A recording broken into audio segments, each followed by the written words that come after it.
Far from Earth, deep in the cold silence beyond Saturn, the warship Silverwind floated like a steel ghost. Its hull shimmered with defense grids and sensor dishes, all scanning space for threats or signals.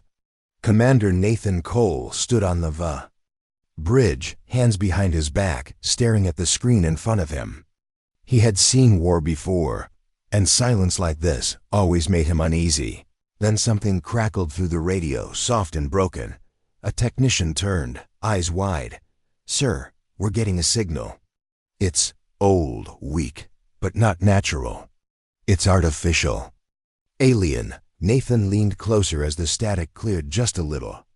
A voice came through, distant and shaking. Words in a strange alien language, full of fear and pleading. The translation software worked hard.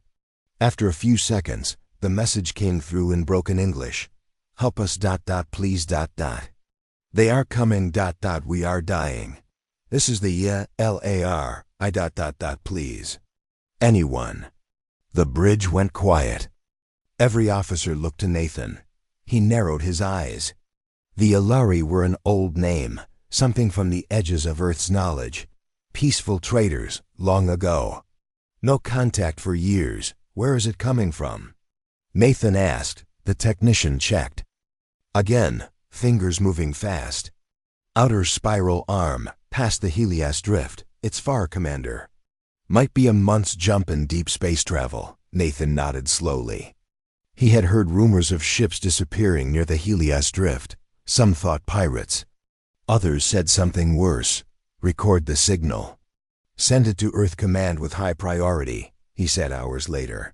In a secure conference room aboard the Silverwind, the senior officers gathered. Tactical Officer Aaron Blake, sharp and fearless, sat beside Nathan. Across from them was Louise Monroe, lead engineer, known for fixing anything with just a wrench and some tape. The message played again. Louder this time. Clearer. The Yalari were crying for help, desperate, dying. And one line stood out. "The scourge is here. They burn the stars. They consume all ... Monroe leaned back, his voice low. "Burn stars? That can't be literal, right? That has to be a metaphor, or maybe." "Not," Aaron said. Her eyes were focused. Cold, Nathan turned to both of them. "If they're telling the truth, and something out there is destroying systems, we can't ignore it. Even if it's real," Monroe added. "Earth Command might not act. Not for a message like this, from a species we haven't seen in years." Nathan stood. "Then we convince them." The message was sent through Earth's long-range quantum relay. It reached Terran Command within the hour. On Earth, in the Capitol Dome of New Seattle, Admiral Lewis Vaughn and Captain Maya Hart watched the recording. Both veterans. Both tired of politics and delays. "How do we know this isn't a trick?" One council member asked during the emergency meeting. "We don't," Maya said. "But what if it's real? Are we going to wait until it comes for us?" Vaughn stood beside her. "We are deathworlders. That name means something. We are what the galaxy fears. If the Yalari called us, it means they trust us more than anyone. That's rare. And we owe it to ourselves to know what's out there." After hours of debate, the council agreed. A fleet would be sent. Not the full force. Just enough to investigate and protect. Back on the Silverwind, Nathan received the order. "Commander Cole." The message read, "You are hereby assigned lead over Expedition Group 7. Proceed to source of signal. Confirm threat. Provide aid if possible. Additional forces to follow. Make contact. Report findings." Aaron looked at Nathan as the message ended. "We're going, aren't we?" "Yes," he said. "Get the crew ready. We leave in 12 hours. Over the next half day, supply drones arrived. Fuel cells, food packs, ammunition, and med supplies. Fighters were checked, shields tested. And the ship's AI, named Iris, updated its star maps in the crew mess. Monroe sat with a group of younger engineers. They were nervous, talking quietly. "We've never gone that far," one said. What if we don't come back? Then we make it count, Monroe replied. His voice was calm, but his hands were shaking. On the bridge, Aaron ran simulations. Defensive tactics, evasive maneuvers, boarding drills. She wasn't taking chances. 12 hours later, the fleet jumped. Silver Wind led the way. Behind it, 2 frigates, the Storm Talon and the Emberwake. Support ships carried medical and research teams. The moment they dropped out of jump, everyone saw it. A dead world floated below them. Once green, now black. Oceans boiled. Cities melted. Aaron stared, whispering, What ... Did this? Nathan said nothing. He just looked at the stars ahead. Somewhere out there, the Scourge waited, and Earth's answer was on its way. The silence after the jump was heavy. Silver Wind and the rest of Expedition Group 7 hovered near the dead world, orbiting what used to be the Yllari homeworld. Nothing moved, no signals, no light, just ashes floating in space like dust from a forgotten fire. Commander Nathan Cole stood at the central console, eyes locked on the planet below. Begin wide-range scans. Look for any artificial energy signatures, life signs, or surviving stations. Scanning, Commander, Iris replied in her calm voice. Captain Maya Hart, commanding the battlecruiser Ironvale, appeared on the main screen. Her sharp eyes read the scene in silence. This is worse than we imagined, she said softly. Yes, Nathan replied, but the signal came from here. Someone is alive, or was alive long enough to call for help. I'm dispatching recon drones. Maya said, we'll sweep the upper orbit. Maybe. There's something hidden. The drones launched, small black dots flying over the broken surface. Hours passed. Then a beep, Commander, Iris said. One of the drones picked up weak power readings from a fractured satellite station in high orbit. Part of it seems operational, barely. Send the shuttle. Nathan ordered. I'll go myself. Aaron Blake turned from the tactical panel, surprised. Sir, it could be a trap. And it could be the only answer we have, he said, with Aaron, Monroe, and a small security team. Nathan boarded Shuttle 2. They flew through the black dust and debris, avoiding spinning wreckage and silent ruins. The station came into view, a shattered ring, parts drifting away slowly. But one section glowed faintly with blue lights. The shuttle docked. The airlock hissed. Inside it was dark, cold, and quiet. Their lights cut through the foggy air. Old. Yllari tech lined the walls, organic shapes mixed with smooth crystals. Power pulsed faintly like a dying heartbeat. Life signs, Aaron whispered, pointing to her scanner. A door opened slowly. Behind it stood a tall alien, pale and thin, with glowing eyes dimmed by age. It stumbled, then fell. Monroe caught it gently, lowering the alien to the floor. Still breathing. Just barely, Nathan activated the translator. The alien blinked, looking at the humans. You ... Came, it whispered. Yes, Nathan said. We received your signal. Who are you? What happened here? I am VIRL ... Elder of the Yllari. We sent the call before the Scourge came. We thought none would answer. We answered, Nathan said softly. Varel coughed, weak but determined. You must leave ... They will return. They consume light. They consume time. They never stop. Aaron leaned close. Who are they? What are they made of? Stone and fire. Not machines ... Not life. A swarm of hunger. We tried to fight. We failed. We ran. They followed. We begged. No one came. Until you, Nathan looked at Monroe. Get him to the med bay. Now, back aboard the Silver Wind, Varel was placed under care. The medical team worked to stabilize him with human and Yllari technology mixed. In the briefing room, the fleet's commanders met again. The Scourge are not like anything we've faced, Maya said, reviewing Varel's scattered data. They don't want territory. They don't talk. They just destroy. A gravity-based hive? We've never even imagined this, Monroe stood. Showing holograms from the recovered station, they burrow into star cores. Use black hole energy to replicate. Their bodies are living crystalline iron. Their ships are grown, not built. These aren't raiders. They're an extinction wave. Aaron looked to Nathan. If we don't stop them here, they'll reach the inner systems in 5 cycles. That includes Earth, Mars, and the Centauri belt. How many are coming? Maya asked. Nathan answered quietly. Too many. That night, the officers stood on the viewing deck. The stars looked peaceful, hiding the storm that was coming. We need more ships, Aaron said, and faster weapons, Monroe added. They resist plasma. We'll need to modify pulse drives and power cores. Nathan nodded slowly. His voice was calm, but cold. Then we build, we fight. We hold the line. Far from them, deep in the void, something moved. A ripple in space. A shadow without light.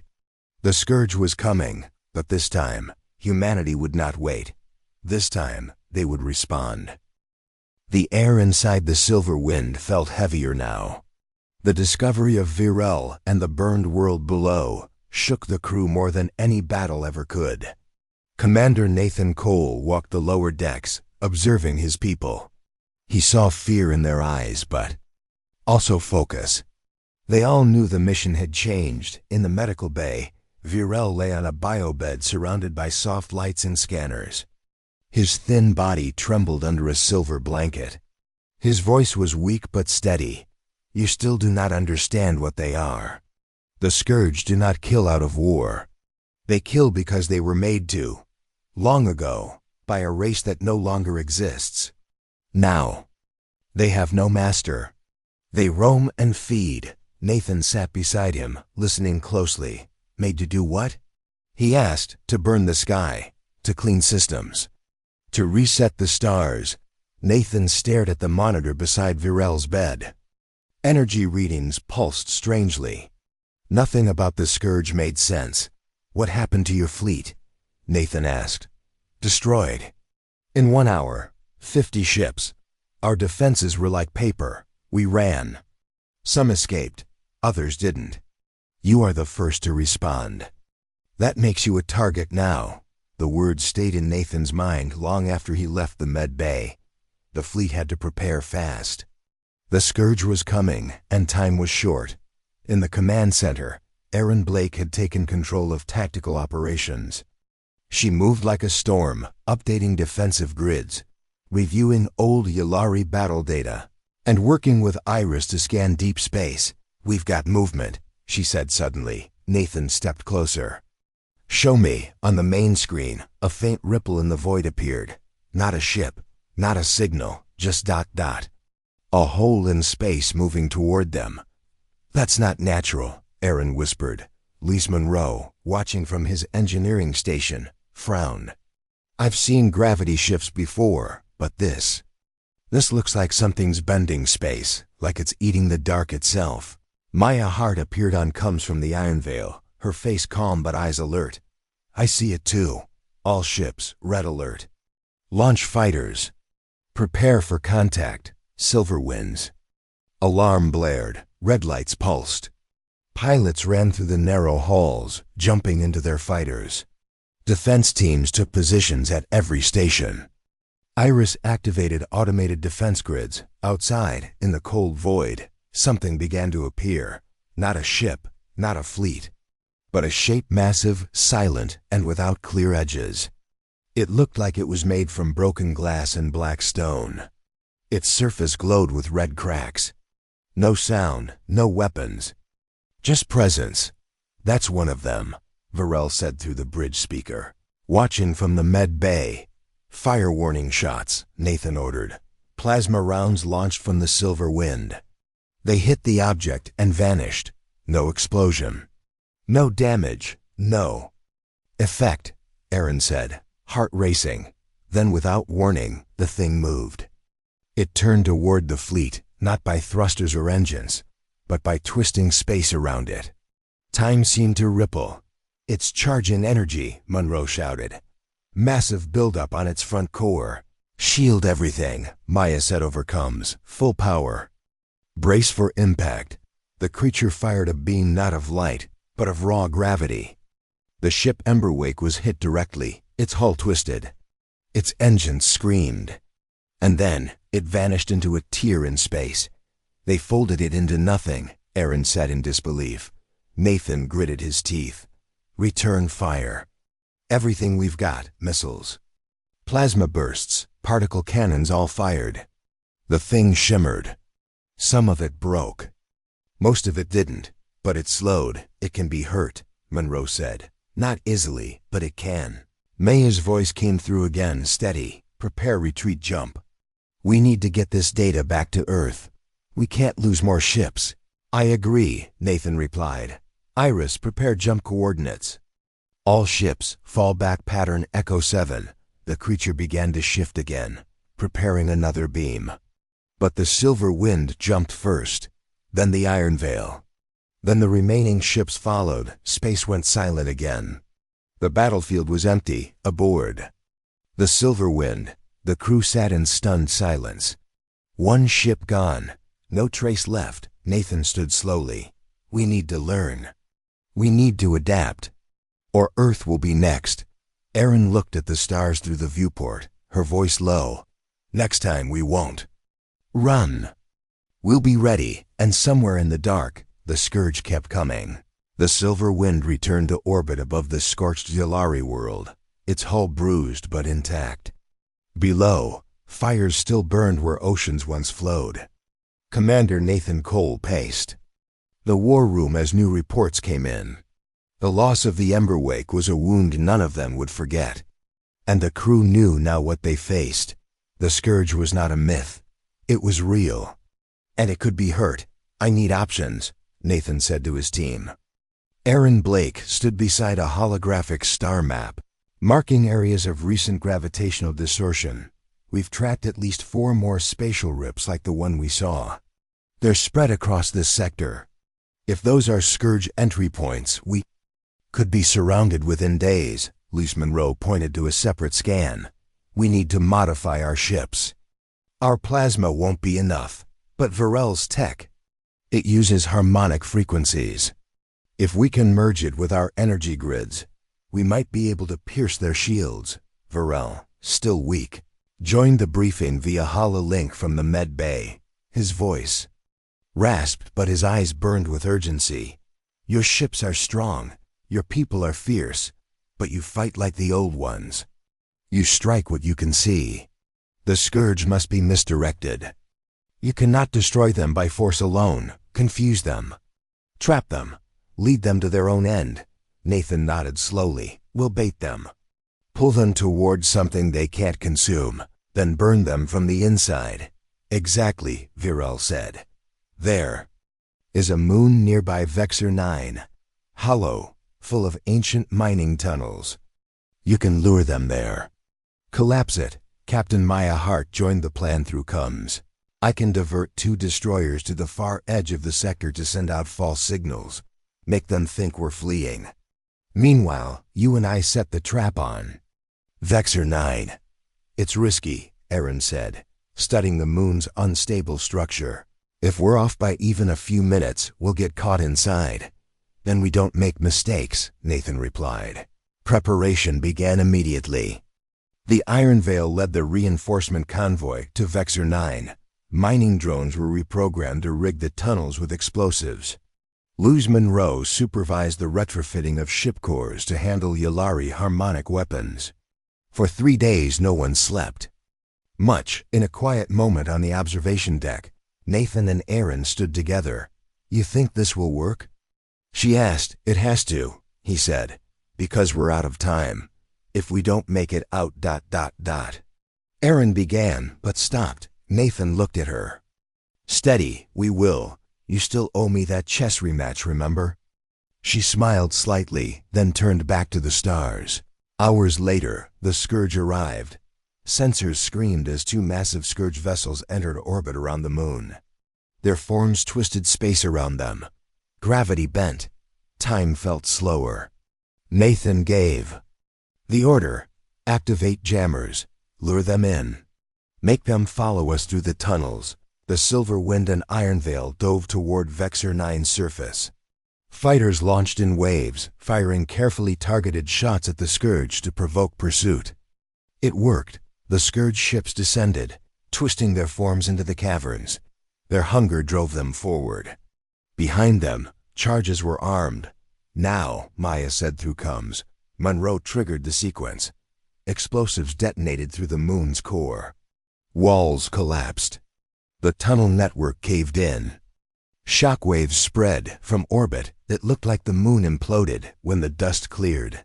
No Scourge signal remained. Cheers rang across both ships. For the first time, humanity had trapped and destroyed a piece of the Scourge. But the celebration was short. "We've got new signals," Erin said, her face pale. 3 more Scourge vessels entering this system. "They know what we did, and they're angry." Nathan didn't flinch. He turned to the crew, voice sharp. "Then we show them what humans do when we're hunted. We fight back. We make them fear us." Maya's voice joined his overcomes, steady and proud. "They came to consume us, but they forgot one thing. We're from Earth. We bite back." And in the dark, the Scourge began to change direction. Now they were hunting something new. They were hunting war. The stars above Vexor 9 still shimmered with the dust of battle. Though they had won a small victory, the Scourge wasn't finished. Their forces were multiplying, spreading through the outer sectors. On board the Silver Wind, the air was tense. There was no celebration this time. Only quiet preparation. Commander Nathan Cole stood in front of a wide tactical map on the main screen, eyes focused. More Scourge signatures had been detected. But this time, they weren't just coming, they were coordinating. "They're not just beasts," Aaron Blake said, arms crossed beside him. "They're learning. They're adapting. And they're angry," Monroe added as he studied the scan data. "We didn't just stop them at Vexor 9. We embarrassed them," Nathan nodded slowly. "Then it's time we show them what happens when humanity gets serious on board." The Ironveil, Captain Maya Hart, issued new orders. Her ship and 2 others would lead a strike force into the Zorith Belt, a place filled with abandoned mining rigs and asteroid debris. The idea was simple ambush. If the Scourge followed patterns, they'd move through that belt toward the inner systems. "We'll hide behind the largest debris fields," Maya explained via comms. "Wait for them to come close, then hit them hard." Fast and from all sides, Nathan approved the plan. But his mind was already 2 steps ahead. If the Scourge were learning, then Earth's survival depended on being even faster. "Iris," he said, "run full analysis on Yllari tech still stored in Silverwind's lower vaults. If there's any energy source we haven't tapped yet, I want to see it." "Processing," the eye responded softly. Meanwhile, Virel recovered in a low-gravity room below the med bay. He stared out into the stars, his ancient eyes full of sorrow. Aaron visited him with a datapad, showing diagrams of their strategy. "Your people left behind technology we barely understand," she said. "But with your help, we can turn it into a weapon." Virel smiled faintly. "You fight with heart. That is why you still live." The Scourge has never fought enemies who strike with fury and fire. As preparations continued, Earth Command sent word. Reinforcements were on the way. The warship, Deliverance, equipped with a prototype dark matter cannon, was en route. Its arrival gave everyone hope. That cannon was built for planetary defense. Monroe said, wide-eyed, "They must believe this war is real now." "Good," Nathan replied. "Because it is." Days later, in the Zorith Belt, the trap was set. Asteroids had been hollowed out.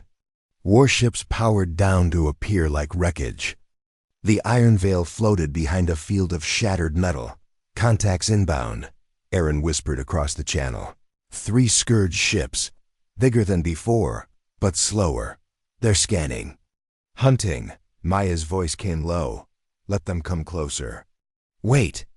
For the signal, the Scourge moved between the asteroids, unaware. Then, A flicker, one of the drones activated too soon. They saw us, Nathan growled. Now we fight. The silver wind roared to life. Engines flared, guns lit up. The Iron Veil and the rest of the fleet emerged, raining down fire. Missiles burst. Plasma arcs slashed through the dark. The asteroid field lit up like a dying star. The Scourge responded. One of them split into two, forming twin attackers. Their beams tore through a smaller support ship, vaporizing its rear hull. "We're losing the Pike," Monroe shouted. "Pull her out now," but it was too late. The Pike exploded, fragments scattering into space. "Hit their core," Aaron commanded. "Focus fire on the lead vessel's underbelly. That's where the power converges." The Silver Wind's guns rotated and fired. A concentrated blast from all ships struck the point at once. The lead Scourge ship cracked, its body splitting like ice. Its glow dimmed. Then it vanished. "One down," Maya said. "Two left." The Deliverance arrived seconds later. "It's dark matter." Cannons spun and powered up. Space bent around it. Then, with a single pulse, a wave of invisible force tore through the second Scourge ship, turning it into dust. The last Scourge vessel turned and fled. "They're retreating," Iris confirmed. "We've broken their assault, but no one smiled. 2 ships lost. More damaged." The silence after battle was always the loudest. Nathan turned to the screen where Earth now showed, faint and small. "Next time, we bring the fight to them," he said, and deep in the stars, the Scourge watched, learning, waiting. But now they feared something too. They feared the humans. In orbit above a moon called Charon 3, the Silver Wind floated in silence. Below, shattered ships and scorched land told the story of humanity's latest victory. But even in triumph, the Terran fleet was stretched thin. Commander Nathan Cole leaned on the railing of the command deck, watching repair crews through the viewport. Sparks danced across hulls. Drone arms twisted to weld shattered armor. Inside the ship, the mood was tense but focused. "We can't keep winning like this," Monroe said, reviewing system integrity data. "Every victory costs us more than the last. These ships need rest. The people need rest. The Scourge aren't giving us time," Aaron replied, standing at the tactical console. New movement detected. 5 vessels approaching from the Kuro's Rift. "We're being surrounded." Nathan didn't respond at first. Then he turned to Iris, the ship's SI. "How much time before they reach our outer defense line?" 72 hours, Iris replied. "At current velocity, they will arrive before Earth's planetary defenses can be fully activated. Then we make our move first," Nathan said. "No more waiting. We go after them." At Earth Command, Admiral Louis Vaughn watched footage from the Zorith Belt ambush. The Council had finally given full authority to strike preemptively. Vaughn's voice echoed through the chamber. "We held the line long enough. Now we push forward. The Scourge cannot adapt fast enough if we stay unpredictable. It's time for humanity to strike where it hurts." Captain Maya Hart received her next assignment directly. Her ship, the Iron Veil, would lead a frontal assault through the Kuro's Rift. Meanwhile, Silver Wind and the Deliverance would flank from opposite sides with newly developed stealth drives powered by modified Yalari cores. "We hit them from 3 angles," Nathan explained during the planning session. "We distract them, isolate them, and destroy them one by one. No mercy. No delay. We're risking everything," Aaron said quietly. "Then we better win," Monroe added. Preparations moved fast. Inside Silver Wind's weapons bay, the engineers installed a new prototype, an energy disruptor nicknamed the Hammer. It fired condensed shockwaves of harmonic force, designed to shatter Scourge cores. "This isn't science anymore," Monroe said, watching the glowing barrel of the weapon. Its vengeance made solid. Meanwhile, Virel remained on the command deck too. Weak to return home, but strong enough to offer guidance. He looked at the map of the rift, whispering warnings from ancient knowledge. There is a scourge forge hidden inside the rift. It is not a ship. It is not alive, but it grows them. If you can find it, destroy it, and they will feel fear. Fleet jumped into the rift. Inside the Kuros rift, the stars looked wrong. Light bent, space folded. The scourge had changed this place. It was no longer natural. The iron veil charged in, leading the main wave. It drew the scourge toward its position. As expected, the enemy followed. Maya's ship danced between beams of gravity and black plasma. "Hold your ground," Maya shouted. "Do not break formation." Then Silverwind appeared from the left, silent and cloaked. Deliverance emerged from the right, its cannon charging. "They don't see us yet," Erin said, her voice calm but sharp. "Target the center ship," Nathan ordered. "Hit hard." No warning, Silverwind's weapons fired. The hammer roared. A wave of energy slammed into the enemy, cracking one scourge vessel in half instantly. Deliverance followed with its dark matter blast. Disabling another, chaos erupted. The scourge twisted, reforming, striking back blindly. But the humans had the advantage now. The trap worked. The rift echoed with the sounds of war, through it all. Nathan kept his eyes on a strange signal buried deep in the rift. "That's the forge," Varel said through comms. "It's pulsing." Erin plotted a course. "We can reach it, but it's buried under scourge mass. We'll need to clear a path. Then we cut through it," Nathan said. Silverwind pushed ahead. Fighters soared like wasps, clearing the way. Explosions rocked the rift. Monroe overcharged. "The disruptor for one final shot." "Firing," he said. The beam struck the heart of the forge. Light tore through the structure. A deep howl echoed across space, not from a mouth, but from every scourge ship in range. They felt it. The forge collapsed. Across the battlefield, scourge ships froze. Some began to retreat. Others lost power. The tide had turned. "We did it," Erin said. Stunned, but Nathan wasn't smiling. He stared at the data feed. "This wasn't their core," he said. "Just a forge, a nursery, the real mind. It's still out there, and in a corner of space no human had touched." Something began to wake up.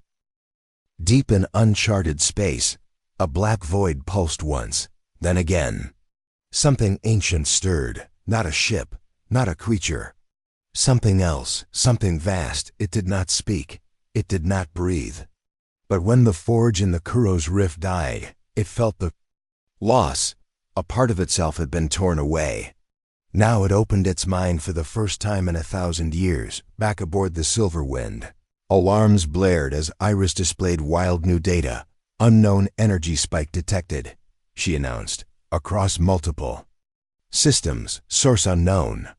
"Sculpt Galactic." Commander Nathan Cole stood frozen. Erin Blake leaned in, narrowing her eyes at the readings. "This isn't local," she said. "It's hitting every deep space probe we've launched, every outpost. It's like something is talking, but in gravity and light." Lise Monroe turned from his console, his voice tight. "No, it's not talking. It's waking. We hit a nerve, Commander. That forge, it wasn't just a building. It was connected to something bigger." Iris confirmed it. "Scourge activity is spiking. 27 confirmed ship movements across 5 sectors. Multiple systems going dark. Civilian colonies have gone silent." Nathan moved quickly. "Send full reports to Earth Command. Get the fleet ready to jump. If they're moving, we follow. We don't let them regroup." Varel appeared on the screen from Med Bay, eyes wide with fear. "You must stop." The forge was old, yes, but there are others. And deeper still is the heart. If it awakens, your stars will not survive. We can't stop now, Nathan replied. We either end this war, or Earth becomes ash. The Terran fleet mobilized. Ironvale took the lead. Deliverance, though damaged, remained in formation. Silverwind, with its new energy core, pulsed brighter than ever. They jumped to the Tercer Expanse, the last known location of a major scourge hive they arrived to find. Nothing, no ships, no movement.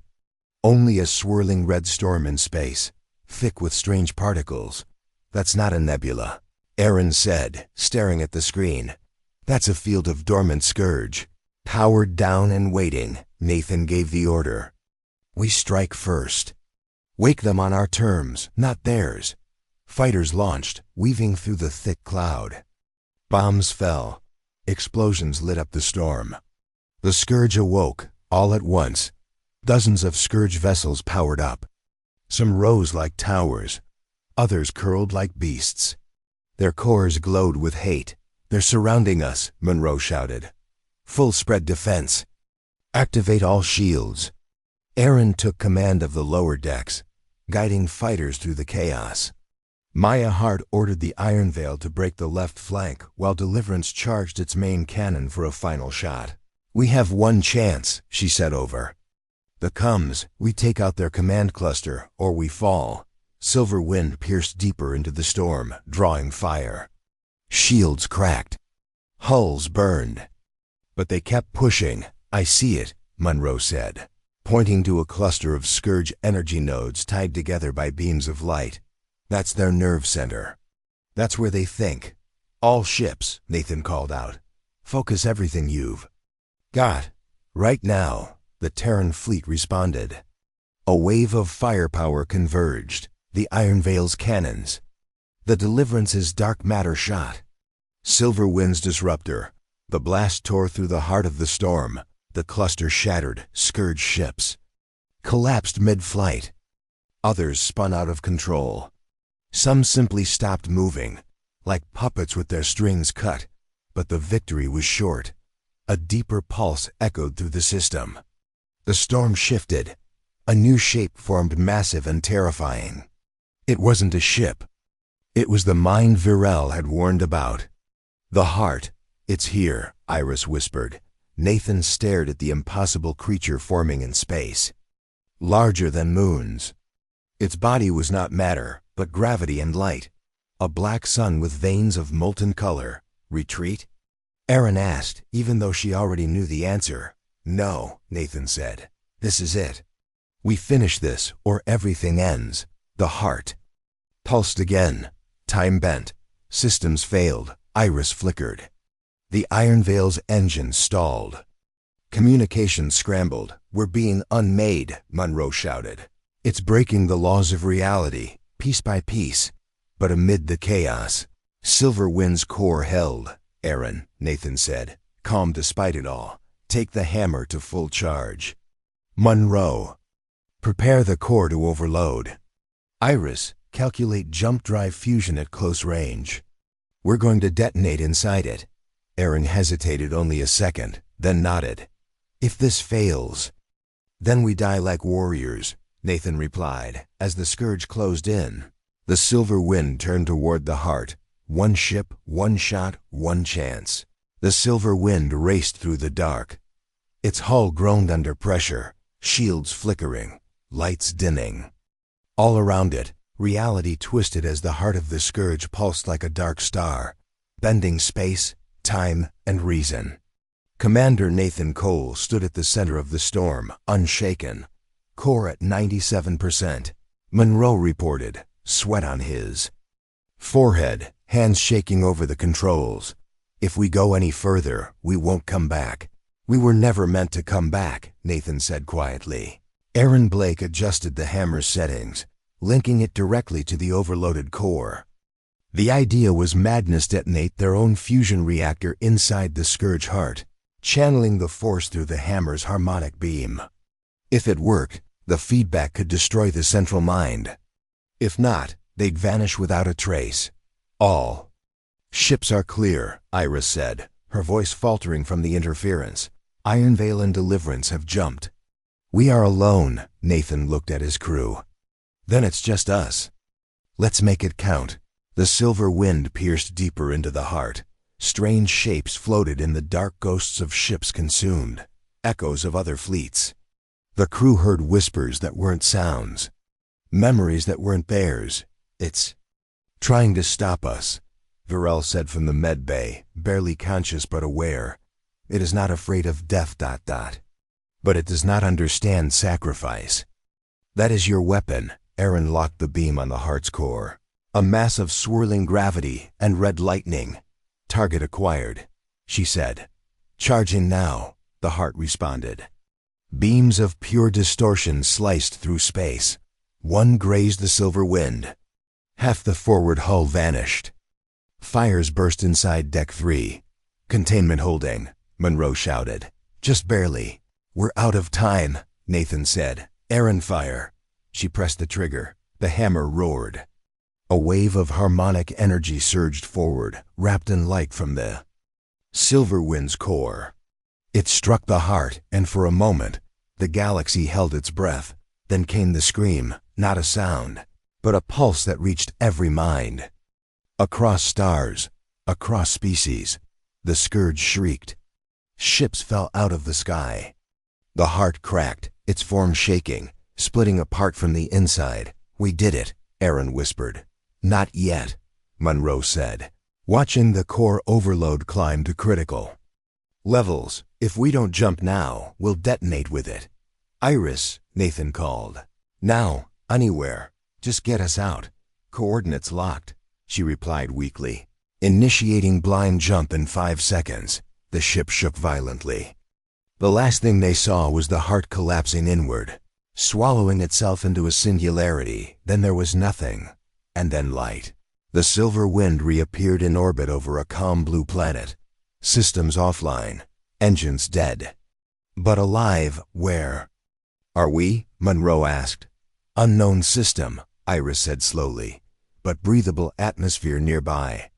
No scourge signals detected. Nathan looked out the window, his hands still clenched. Aaron stood beside him, bruised, blood on her temple, but smiling. We made it, she said. Back on Earth, days passed with no word. The fleet had returned, but Silver Wind had gone silent. Memorials began to form. Names whispered. A hero's death accepted. Then one morning, a signal reached Earth Command. Silver Wind reporting. Target neutralized. Mission complete. Coordinates unknown. Awaiting extraction. Cheers erupted across the command center. On every station, on every colony, the news spread. The scourge had been broken. In the weeks that followed, humanity rebuilt. The Yulari helped restore what was lost. An alliance was forged, one stronger than fear. Nathan, Aaron, and Monroe were found and brought home. Their ship became a legend. Silver Wind was not just a vessel, it was a symbol. At the Earth Alliance Memorial, Varel spoke to a sea of humans. And aliens alike, you saved us not by power, but by heart. You stood when others ran, you gave when others only took. The scourge thought they could consume life itself. But they never met Earth before. A monument was raised. It showed the silver wind diving into the heart of darkness. Below it, a single line was carved. They answered the call. And the stars remembered. And somewhere, far beyond the edges of known space, the light returned, not just from suns, but from hope.